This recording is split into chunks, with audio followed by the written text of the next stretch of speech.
Pregnancy नंतर pimples, pigmentation, dark circle, dark spot, dullness सगळं आलं. सगळं काही ट्राय करून बघितलं पण फरक काहीही नाही. मग मी वापरायला सुरू केली मॅजिकल नाईट क्रीम. आणि विश्वास ठेवा 8 ते 15 दिवसात मला फरक दिसला आणि माझा चेहरा परत ग्लोईंग अँड स्मूथ झाला.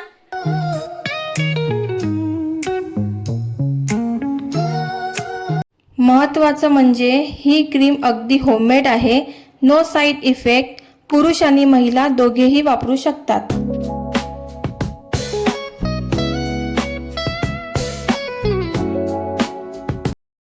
जर तुम्हाला मॅजिकल नाईट फेअरनेस क्रीम पाहिजे असेल तर तुम्ही रक्षा उगेताईंच्या शॉपमध्ये सुद्धा जाऊन व्हिजिट करू शकता.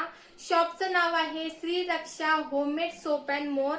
ॲड्रेस आहे सरदार पटेल वाड, गजानन नगर 2, वरोरा, डिस्ट्रिक्ट चंद्रपूर. जास्त डिटेल्स पाहिजे असेल तर त्यांचा नंबर मी स्क्रीनवर मेन्शन केलेला आहे. Pimples, pigmentation, dark circle, dark spot, dullness जर असेल आणि तुम्हाला ही क्रीम ट्राय करून पाहायची असेल एकदा नक्की ट्राय करून बघा. प्रेग्नन्सी नंतर सुद्धा आपण सुंदर दिसू शकतो. लोकलला सपोर्ट करा, नेचरला निवडा. DM किंवा कॉल करू शकता. कमेंटमध्ये नक्की सांगा तुमचा अनुभव कसा होता.